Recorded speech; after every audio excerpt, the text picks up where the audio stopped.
Welcome back to Goldmark TV. We've got three fantastic things to show you today. First off, my colleague Kate is going to look at the wonderful work of Alan Davie. Then we're going to go and take a look at some of the wonderful Bellarmine bottles from Nic Collins' ceramics exhibition that's on at the moment. Those are really fantastic, so do stay tuned for those. And then last of all, we're going to have a look at our new summer magazine that's come out, and some William Strang etchings illustrating the work of Rudyard Kipling. It's a really interesting series, really interesting history behind it, so stick around for that at the end. I hope you enjoyed today.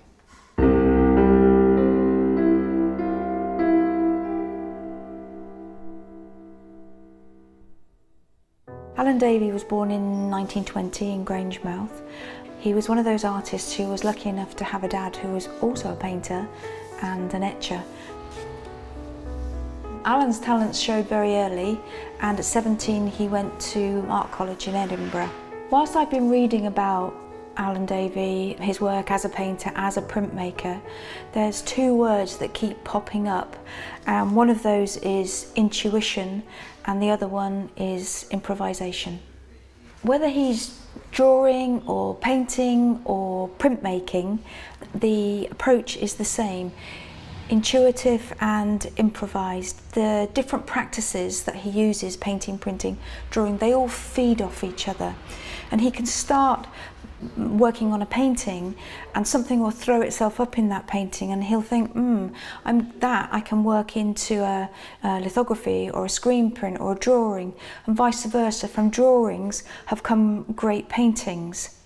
It's interesting that he works that way, because what he doesn't do is to make preparatory studies for work. He begins the work process and then the work evolves. And there's a story of Alan Davie back in the 60s of going to a print studio in Zurich in Switzerland, and he's going to make some lithographs with the printers. And he turns up at the studio. He's got no drawings, no studies, nothing to show them, and they are totally dumbfounded. But when they let him start working, and he's working on lithography stones, and he's putting down colours, he's putting down shapes, he's putting down symbols, and then he asks them to start colouring up those stones with different colours and then printing them in a different order, and sometimes doing the printing back to front. So normally we print the colours down first and then we put the black over the top because that's the key colour. He's asking them to print the black down first and then he's printing the colours over the top. So it's evolving whilst it's being made. So you don't know until the end, till you've finished, what it's actually going to look like. And I think that would have been really exciting, and I think it must have been in that studio at that time. It must have been tremendous watching him work like that. This is one of the lithographs from that series. They're called Zurich Improvisation, and this is number 9. It's a lithograph, as I said. It's printed by Editions Electo. It's not a huge edition, just 75. And as you can see, something else that Alan Davie did too was he would reprint a colour over a colour to give total colour saturation. So you're building up one colour, which is quite interesting. In this lithograph you can see, I don't know if you can see, I hope the camera can pick it up, but there's real subtleties in this black here. There's black over black, and there's a different tone here, and he does it again here with the colour. So we've got a light pink here, we've got a very bright pink here, but the bright pink over that pink has given us this lovely area which is a little bit softer just here. And there's lots and lots of that going on in his work, as well as paint sort of splattering as well. These images are quite abstract, whereas later on, particularly in some of the screen prints we're going to look at, there are more signs and symbols and motifs. As I mentioned before, early work is quite abstract. Later work, this was done in year 2000, we're starting to see these symbols, shapes, forms, words. It was from Alan Davie as a young man with his wife. He did a lot of travelling, and he was noticing that in different civilizations there were lots of things, signs and symbols, shapes, forms that were common to lots of different civilizations, and although they may not have had the same meaning, that they were there, and he was fascinated by this. Sometimes he would know what the meaning of the symbol was, and sometimes he didn't. It was a total mystery, but he liked that mystery because not knowing what the symbol was standing for enabled him then to use it in his creative way of working. So he wasn't telling you something definite, it's up to you how you read it. And over the years he built up his own sort of dictionary in his head of these shapes and symbols and forms, and this is when he worked, when he was painting, when he was printmaking. In later years, this is what he's drawing on, and he's starting. So these are creations of everything, you know, that he's got stored up in here, and it becomes something in its own right. This piece here, as I said, it was done in the year 2000, and it was in 1999 that Alan Davie, at the age of 80, takes up screen printing. Kip Gresham in 1999 was asked to help with a project. The Fellows of King's College, Cambridge had decided to commission a portfolio of prints by 10 leading artists, and Kip Gresham nominates Alan Davie to be part of the project. And it's from that this association between Alan Davie, this working partnership between them, and Alan Davie and Kip Gresham begins. In 1999, Davie starts working with screen printing. As I said, he's 80 years old, he's learning a new process. Davie's work particularly lends itself to lithography. It's very painterly, there are splatters, there are almost drawn lines, there are painted lines, there are areas of colour that looks like a wash. Screen printing is a bit different. Generally, screen printing is blocky colours. The pop artists would have used it, people like Paolozzi, Blake. It lends itself to sort of solid areas of colour. And it's only because Kip Gresham is such a master at screen printing that he can then transform these beautiful fluid marks, these written letters, that he can produce them as screen prints. Davie's way of working is pushing screen printing to its limits, and it's only because Kip Gresham is a master that he is able to do that for him. When you make a screen print, you have a different screen, so you've transferred a different stencil, a different area onto each different screens that you have for the different colours. Now, some of those stencils are so fine and delicate, they don't lend themselves to being very big editions, and this is why, as in this case, it's unique proof. You perhaps could only print from one of the stencils in here 3 or 4 times, and then it would start to disintegrate. So that's why you're getting these very, very small editions. Plus, because of Alan Davie's experimental way of working, he likes to add things to it or take things away, and you get these lovely variations, you get the unique proofs. I mean, it's a fantastic way of working. It's creative, and you don't really know what you're going to end up with until you're finished. So, as we've said, this is a great example of Alan Davie's signs, symbols, words. We've got it's almost like I don't know if it's a clock or a wheel. This looks like a little creature. It looks like a fish with legs. And again, there's another,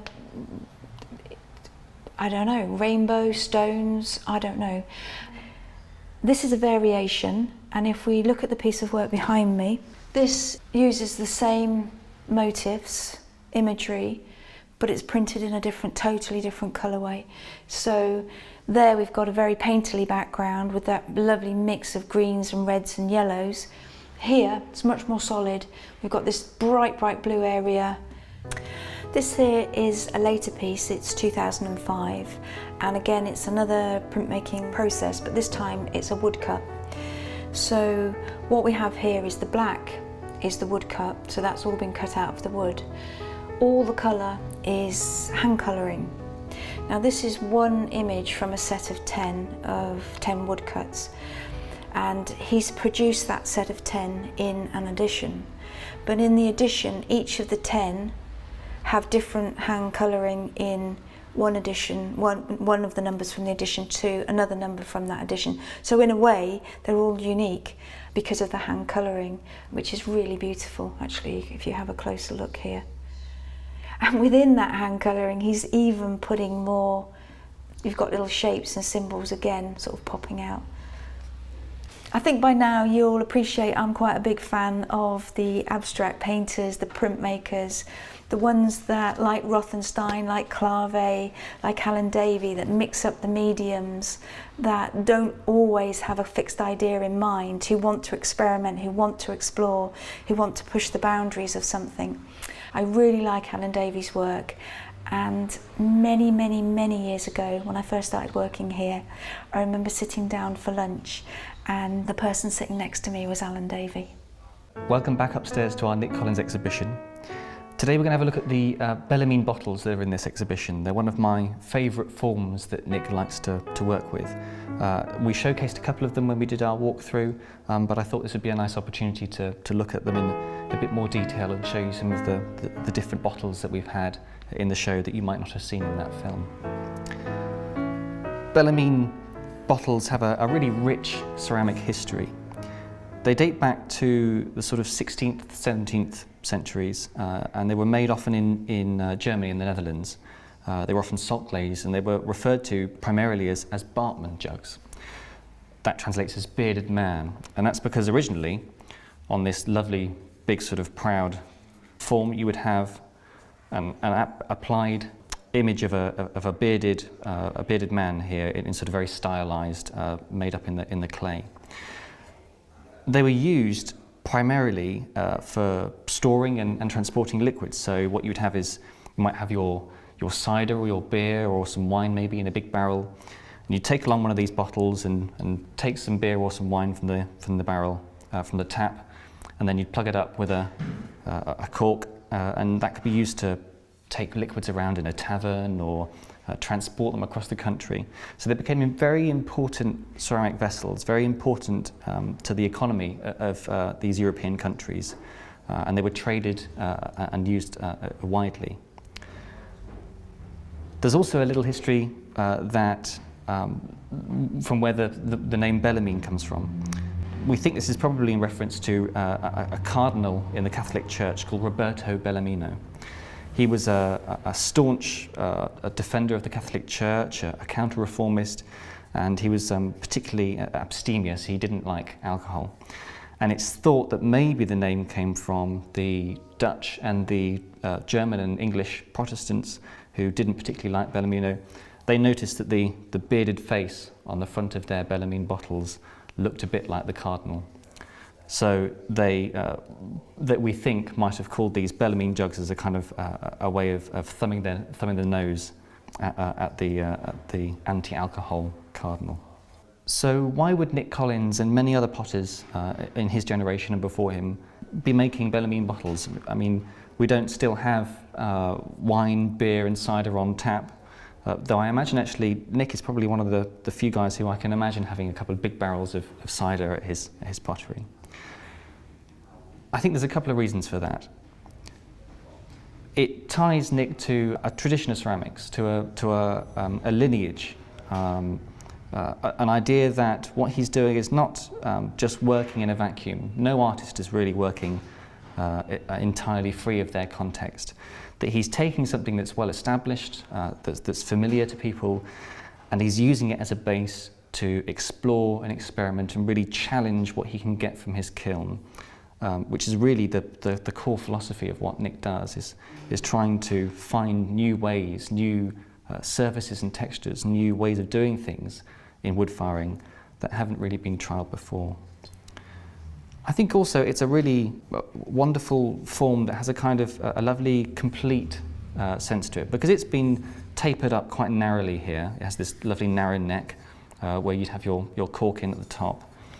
What that gives you is a rounded form that's sort of closed off, and it gives you this sort of complete surface for the fire to work on. That's really important in wood firing, because what you're looking for is a real variety of surfaces. The whole basis of wood firing today, a wood fire today, is to expose yourself to the effects of ash and fly ash and embers, and the particular atmosphere in a wood kiln that you can't get in other kilns. So something like this Bellarmine bottle, this is a really lovely example, one of my favourites. I think we pointed it out in the walkthrough. It is a lovely way of trying to offer a surface, a kind of canvas almost, for those effects.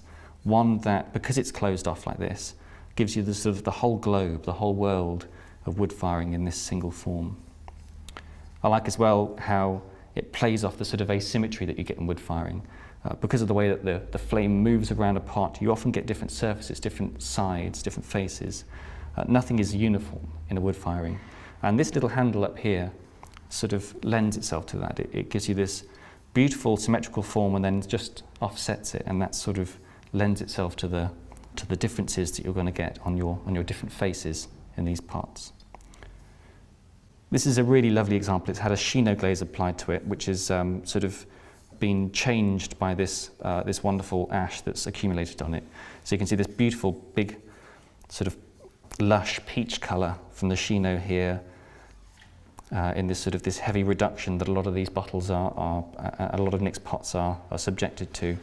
And you can see the movement of the ash that's landed on this surface here and pulled down around the pot to where it's been sitting on these shells. There's also this lovely pock-marked surface, this sort of bubbling, this carbon trapping that's in the Chino glaze here, that's giving it this sort of variety of this sort of pock-marked surface from where the ash and the soot have accumulated.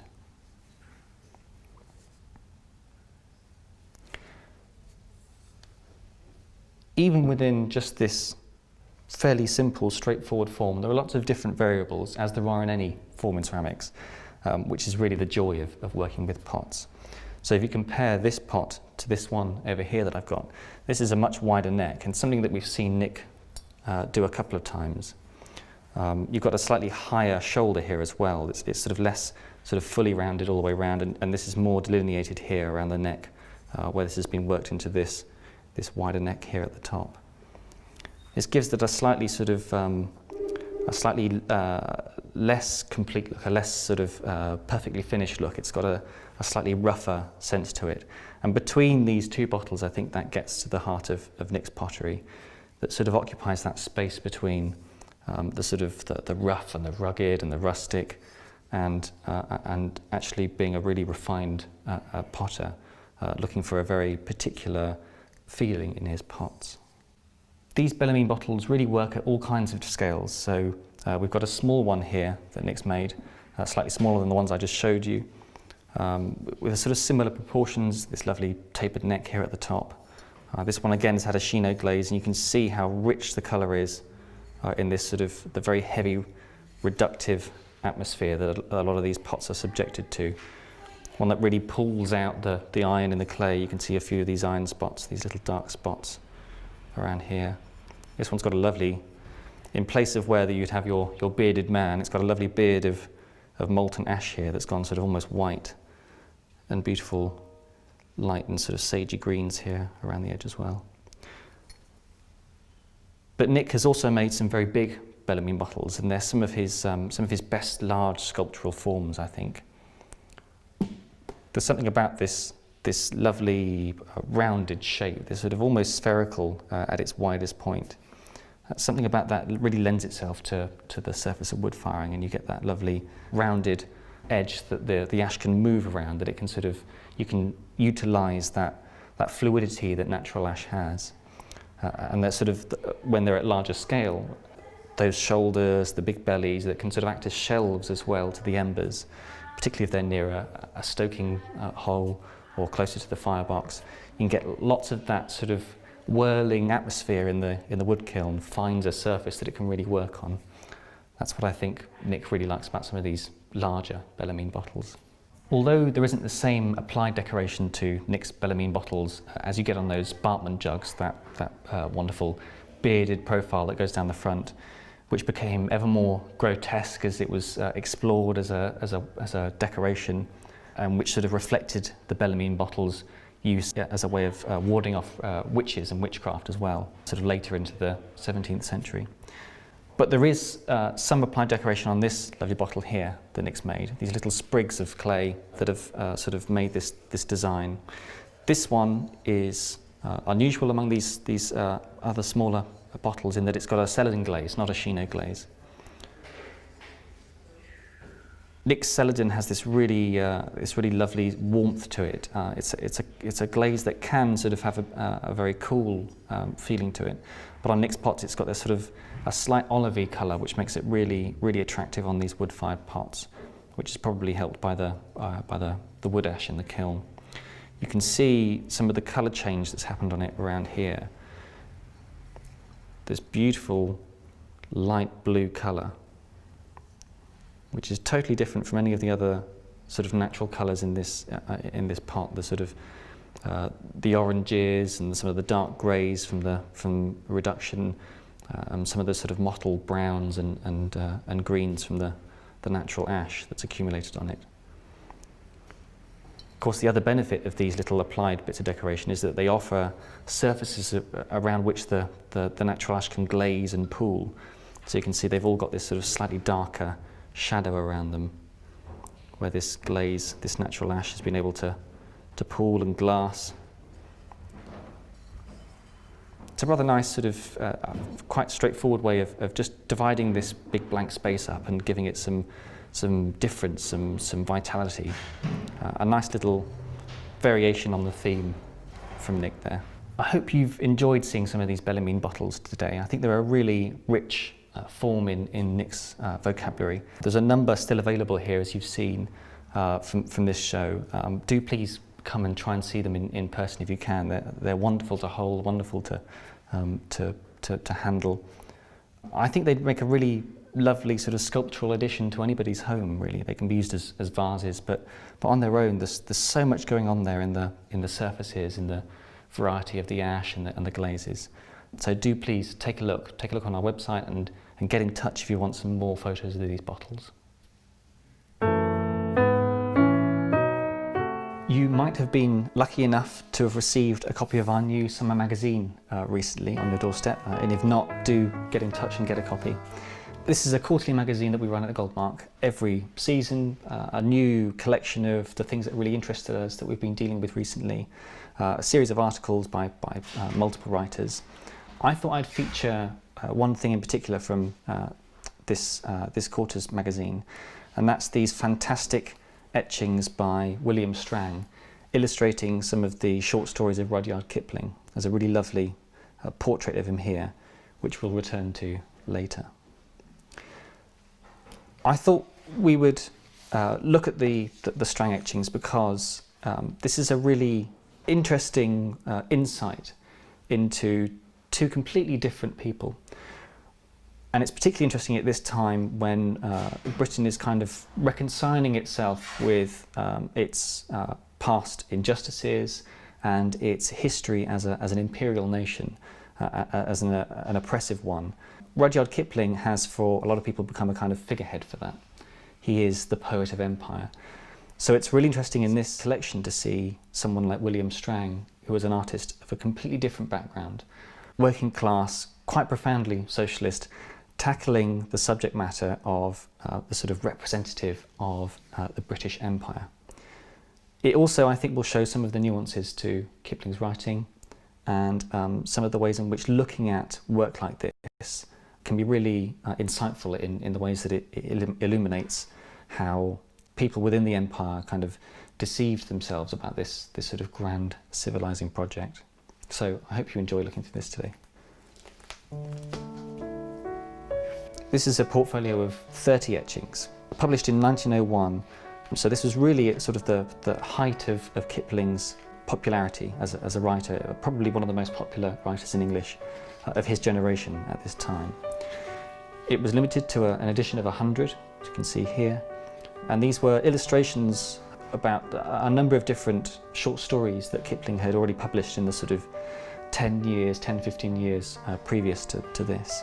There is a real mixture of images in this suite, which I'm hoping are going to show some of the sort of the early years of Kipling's time in India and how he got to where he was at this time in 1901. You would be forgiven for looking through this portfolio, but also looking at Kipling's life and the way that he wrote and the stories that he wrote. You'd be forgiven for thinking that he spent his whole life in India and that the British Raj, the imperial rule in India, was really the enduring subject that kept coming back to him. In fact, Kipling was born in Bombay, in India at the time, lived there only for a few years as a small child before returning later in his career. Kipling's father, John Lockwood Kipling, was at the time a professor of art at the Bombay School of Art, and he would also become later one of the first curators of the Lahore Museum. Kipling was born to a world of British rule in India. He was also born to a world of art. His father was knowledgeable about art, knowledgeable about local and historical art in India, about Indian carving. His mother, Alice, was actually connected to the Pre-Raphaelites through her sisters. So artists, writers, intellectuals, this was a world to which Kipling had connections. Kipling, at the age of 5, was sent away from India. This was quite normal for children born out in the colonies. He was sent back to England with his sister to have his studies in England. And he lodged with a couple, an ex-Navy captain and his wife.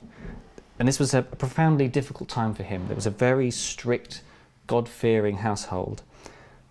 The people he stayed with would force him into confessions of sin, confessions of lying. It was a very strict upbringing. And when, at the age of 16, he decided to leave and come back to India, he brought with him a number of kind of difficult, traumatic experiences. In his early stories, from this first time when he returns to India, the 7 years that he spent there, the most critical time for his writing, many of the stories involve themes of revenge, of cruelty, a kind of quite puerile, quite boyish taste for revenge and sadism. And a lot of that comes out of those difficult first years in England. When Kipling returned to India, he came to Lahore. He was just 16 or 17 years old. And he wrote about how really this was a time when he left England behind. And from then on, it was really India and then later America that captured his heart. And that there was always a part of him that didn't feel right about his time in England. When he came to Lahore, he started working as a journalist for a local newspaper. And a lot of the short stories that these etchings illustrate are sort of styled on some of the kind of shocking stories, the sort of the tales from dark alleyways in the city that he found there on the very colourful streets of Lahore, a very multi-ethnic, multicultural, multinational area of northern India where you had people from Afghanistan and nearby Tibet, all converging in this same space. This is actually an etching after Kipling's very first published short story. It looked at an opium addict in his last days before his death, talking about opium dens and the kind of some of the very colourful and difficult scenes of poverty and oppression that he would have witnessed there in Lahore.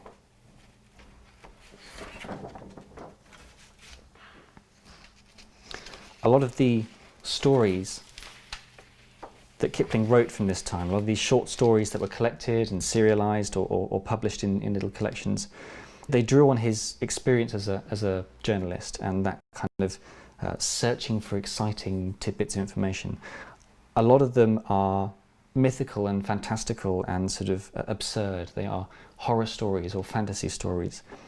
Here's one from a shipside drama about a terrible sea monster.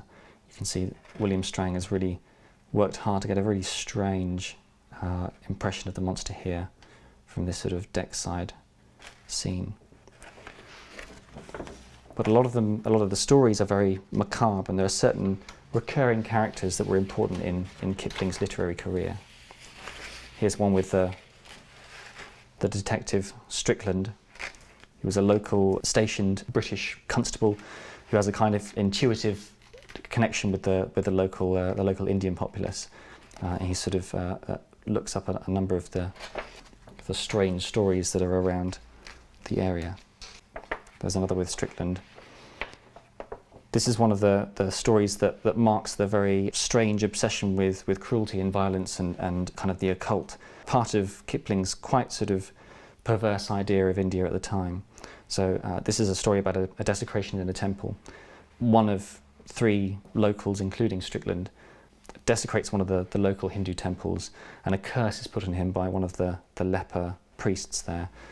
In order to lift the curse, Strickland, and this is the unnamed narrator, bind him down and torture the leper until he retracts his curse on their friend.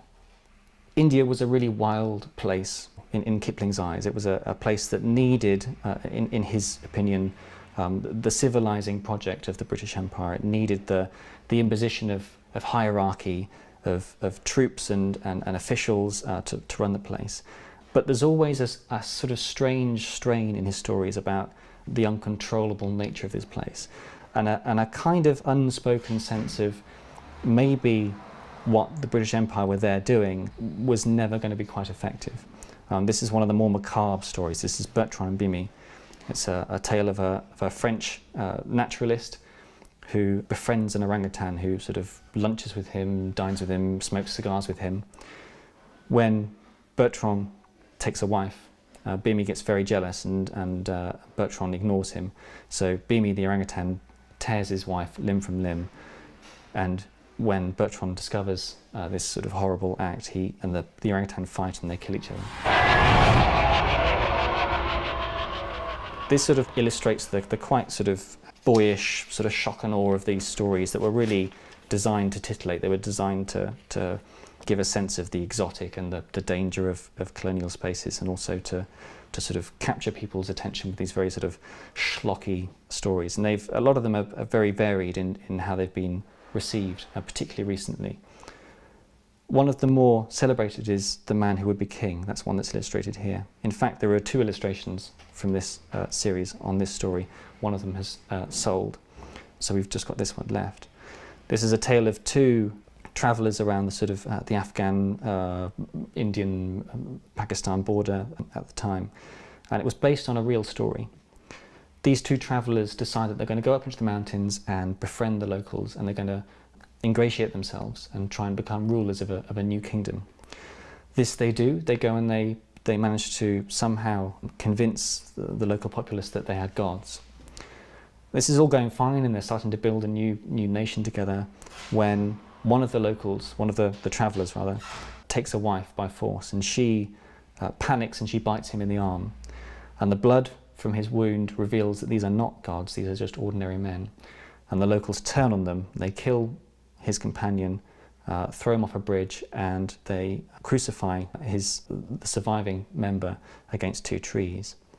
This is the scene at the very end of the story when this companion returns to the unnamed narrator, which we think is Kipling, with the head of his companion to describe what happened. And again, quite a gory, quite a sort of violent story, but it was one of the earliest to really give an intimation of Kipling's understanding that maybe the imposition of order, maybe there wasn't quite the truth to that he sort of wanted there to be.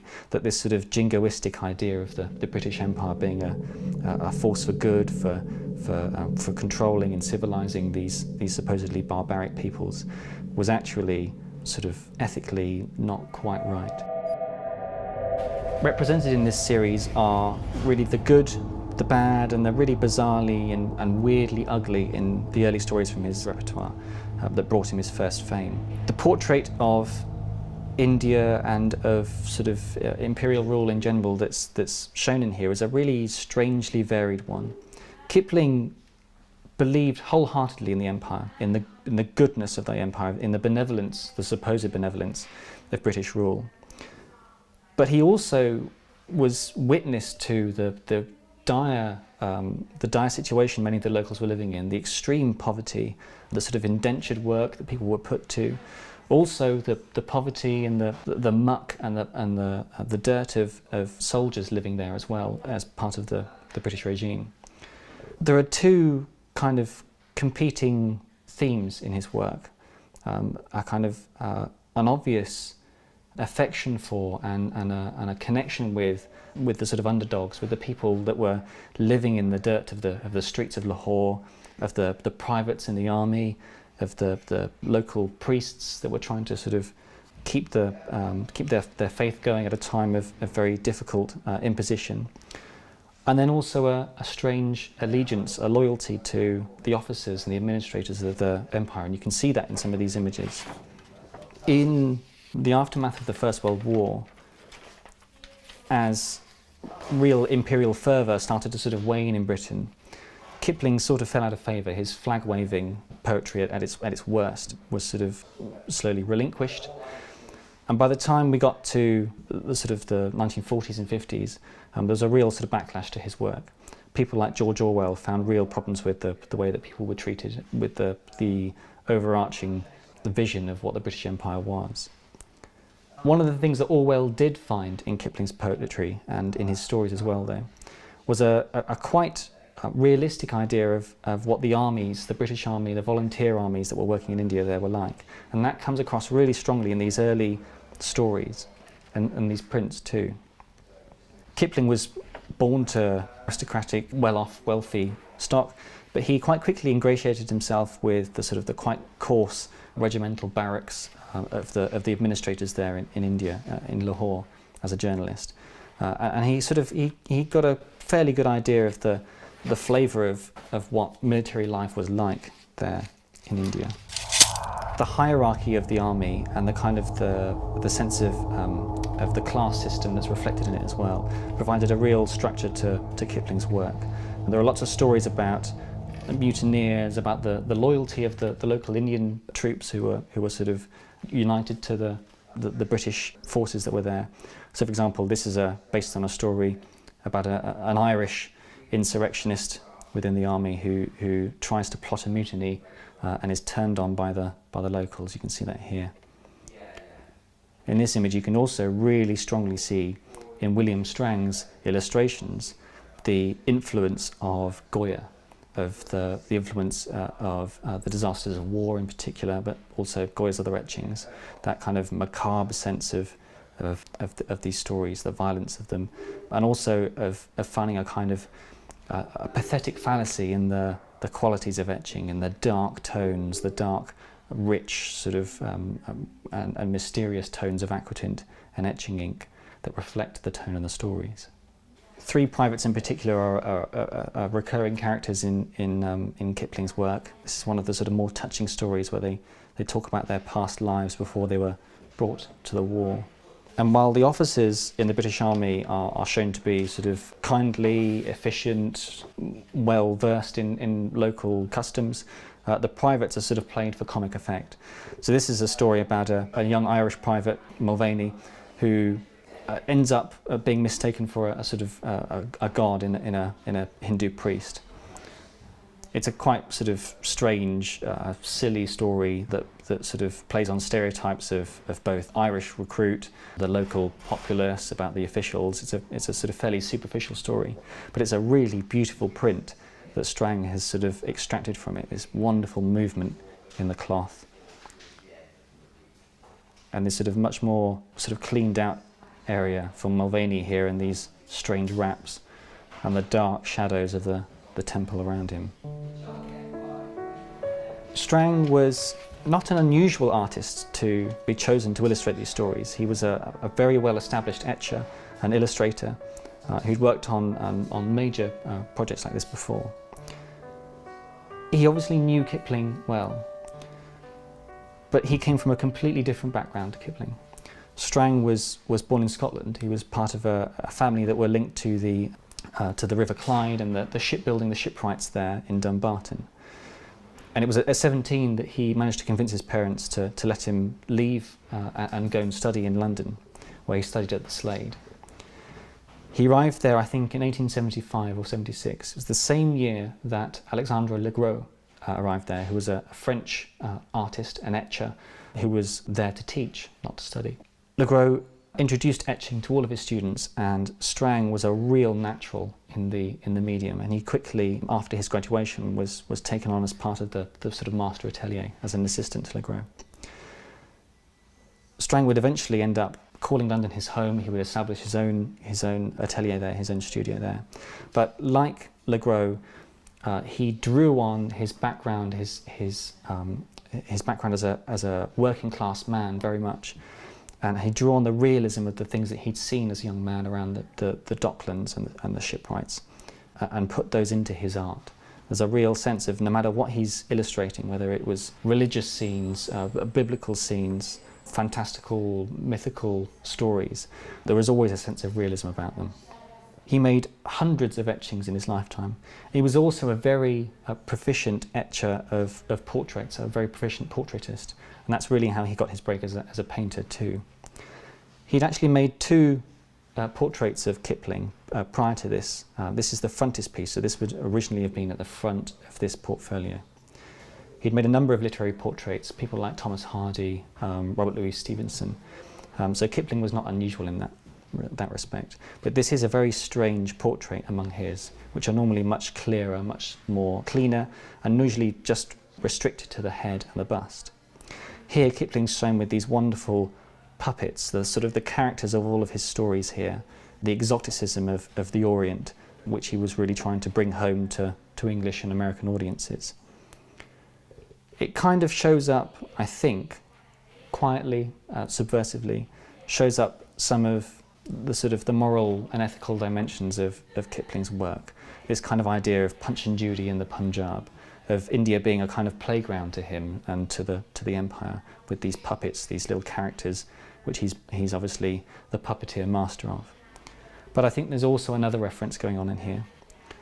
Just a couple of years earlier, Kipling had been travelling to America, where he lived for a number of years and spent a lot of time travelling to and visiting. He travelled by boat and his family got pneumonia on the way over. He was so sick by the time they got to America that he was forced to convalesce. He was sort of in and out of sleep. And during that time, one of his daughters died from the illness. He was so ill at the time that they couldn't inform him when it happened, so they had to wait a couple of days until he was feeling better. And it was a loss that really hit him hard, and one that he took with him into the rest of his life. This portrait was made for this portfolio just a few years later, and I think there might be a reference to that, the way that he's cradling these puppets here. It's often said of Kipling that he never really moved past the moral teachings of his childhood, that his childhood was sort of remained permanently for him. The childhood scenes of colourful India, but also the childhood traumas that he suffered from. And I think a lot of that is expressed in this really beautiful, quite touching portrait here. This series of etchings, these 30 etchings, were published in 1901. It was the same year, in October, that Kim, which is arguably Kipling's most famous and his most successful, his most nuanced work, was released.